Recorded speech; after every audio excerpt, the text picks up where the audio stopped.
ಯಾವುದೇ ಬ್ಯಾಕ್ಗ್ರೌಂಡ್ ಇಲ್ಲದೆ 8 ಬಾರಿ ಶಾಸಕರಾಗಿ ಈ ರಾಜ್ಯಕ್ಕೆ ಉಪಮುಖ್ಯಮಂತ್ರಿಗಳಾದಂಥ DK ಶಿವಕುಮಾರ್ ಸರ್ ಅವರು ನನ್ನ ಧೈರ್ಯ, ನಮ್ಮ ಭವಿಷ್ಯ.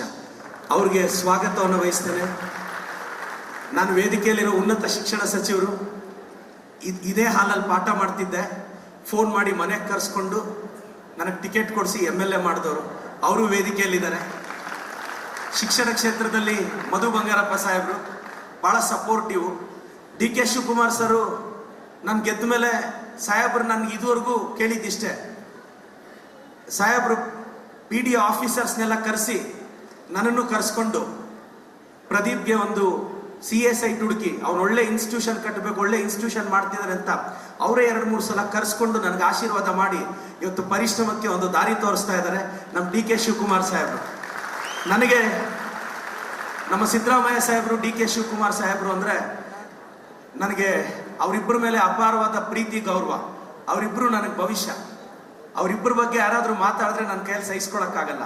ಅದಕ್ಕೆ ಎಷ್ಟೇ ವಿಮರ್ಶೆಗಳು ಬಂದರೂ ವಾರಕ್ಕೊಂದ್ಸಲ ನಾನು ಮಾತಾಡ್ತಾನೆ ಇರ್ತೀನಿ. ಸೊ ಇವತ್ತು ಸರ್ ಪರಿಶ್ರಮ ನೀಟ್ ಅಕಾಡೆಮಿ 5 ವರ್ಷದಿಂದ ನಾನು ಕಟ್ಟಿದೆ ಸರ್. ಖಾಲಿ ಜೇಬಲ್ಲಿ ಬೆಂಗಳೂರಿಗೆ ಬಂದು ನೀಟ್ ಅಕಾಡೆಮಿ ಕಟ್ಟಿದೆ. ಮೊದಲನೇ ವರ್ಷ 60 ಜನದಲ್ಲಿ 48 ಜನಕ್ಕೆ ಸೀಟ್ ಆಯಿತು. ನಂತರ 130ಲ್ಲಿ 88 ಜನಕ್ಕೆ ಸೀಟ್ ಆಯಿತು. ಮತ್ತೆ 200ಕ್ಕೂ ಹೆಚ್ಚು ಜನಕ್ಕೆ ಸೀಟ್ ಆಯಿತು. ಲಾಸ್ಟ್ ಇಯರ್ 700ಕ್ಕೂ ಹೆಚ್ಚು ಜನಕ್ಕೆ ಸೀಟ್ ಆಗಿದೆ. ಇವತ್ತು ನಾನು ಗೌರವದಿಂದ ಹೇಳ್ತೀನಿ, PMCಯಲ್ಲಿರೋ 250 ಸೀಟಲ್ಲಿ 180 ಸೀಟು ನಮ್ಮ ಪರಿಶ್ರಮದವರೇ ತಗೊಂತಾರೆ. ಕ್ಲಾಸ್ ರೂಮೇ ನಮ್ದಿರುತ್ತೆ ಅಂತ. ಸೊ ನನಗೇನು ಖುಷಿ ಅಂದರೆ 5 ವರ್ಷ ಆದಮೇಲೆ ಈ 180 ಜನ ವಿಕ್ಟೋರಿಯಾ ಹಾಸ್ಪಿಟಲಲ್ಲಿ ಟ್ರೈನಿ ಡಾಕ್ಟರ್ಸ್ ಆಗಿರ್ತಾರೆ. ಮೋಸ್ಟ್ಲಿ ಆ ವರ್ಷ ಬಡವರಿಗೆ ಟ್ರೀಟ್ ಮಾಡೋ ಒಂದು ಎಂಟೈರ್ ಲೀಗಸಿ ಆಫ್ ಡಾಕ್ಟರ್ಸ್ ಈ ಅಕಾಡೆಮಿಯಿಂದ ಹೋಗಿರ್ತಾರೆ. ನಡಿ ಈಗ ಶುರು ಮಾಡೋಣ. ಕೇಸರಿಯಿಂದ ಮನೋಲ್ಲಾಸ ಮನಸ್ಸು ಮತ್ತೇರಿ ಕುಣಿದಾಡಿದೆ ನೋಡು, ಮನಸ್ಸು ಮತ್ತೇರಿ ಕುಣಿದಾಡಿದೆ ನೋಡು. ಕ್ಷಣ ಕ್ಷಣವೂ ಆಚರಿಸಿ ಕೇಸರಿ ಹಬ್ಬ. ವಿಮಲ್ ಬಾಯಲ್ಲಿ ಹೇಳಿ ಕೇಸರಿ. ಸೊ ಬಡವರಿಗೆ, ಉತ್ತರ ಕರ್ನಾಟಕದವ್ರಿಗೆ ಇದು ಆಶಾದೀಪವಾಗಿದೆ.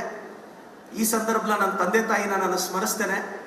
ರಾಜಕೀಯವಾಗಿ ನನ್ನ ಗುರುಗಳು ಎಲ್ಲರೂ ಹೇಳ್ತಾ ಈ ಪರಿಶ್ರಮದ ಮೇಲೆ ನಮ್ಮ ಸಿದ್ದರಾಮಯ್ಯ ಸಾಹೇಬರು, DK ಸಾಹೇಬ್ರ ಆಶೀರ್ವಾದ ಇದೆ. DK ಸಾಹೇಬ್ರು ಅಂದರೆ ಒಂದು ಪವರ್. ಅದೊಂದ್ಸಲ ನಮ್ಗೆಲ್ಲಾದರೂ ಲೋ ಅನ್ನಿಸ್ದಾಗ, ಕಾನ್ಫಿಡೆನ್ಸ್ ಕಳ್ಕೊಂಡಾಗ, ಈಗ ನಾನು ಮೋಟಿವೇಟ್ ಮಾಡಿ ಕಾನ್ಫಿಡೆನ್ಸ್ ಕೊಡ್ತೀನಿ. ನನಗೆ ಲೋ ಆದಾಗ ಸಾಹೇಬ್ರನ್ನ ನೋಡ್ತೀನಿ. ಕನಕಪುರದಿಂದ ಬಂದು ಯಾವನ್ಗೂ ಕೇರ್ ಮಾಡಿದ್ರೆ ಕರ್ನಾಟಕದ ಅಖಾಡದಲ್ಲಿ ಜಂಡ ಹಾಕಿ DCM ಚೇರಲ್ಲಿ ಕುತ್ಕೊಳ್ಳೋದು, ಅದು ಬ್ಯಾಕ್ ಗ್ರೌಂಡ್ ಇಲ್ಲದೆ ಆ ಚೇರ್ ವರ್ಗೂ ಬರೋದು ತಾಕತ್ತಿರೋ ನಾಯಕನ ಕೈಯಲ್ಲಿ ಮಾತ್ರ ಸಾಧ್ಯ ಅದು ಅಂತ ಹೇಳ್ತಾ, DK ಸಾಹೇಬ್ರ ಆಶೀರ್ವಾದ ನನ್ನ ಮೇಲೆ ಇರಲಿ ಅಂತ ಹೇಳ್ತಾ, ಇವತ್ತು ನಮ್ಮ ಟಾಪ್ 20ಗೆ ಸಾಹೇಬ್ರ ಆಶೀರ್ವಾದ ಮಾಡಬೇಕು ಅಂತ ವಿನಂತಿಸ್ತಾ ನಂತರ ಸಾಹೇಬ್ರು ಮಾತಾಡ್ತಾರೆ.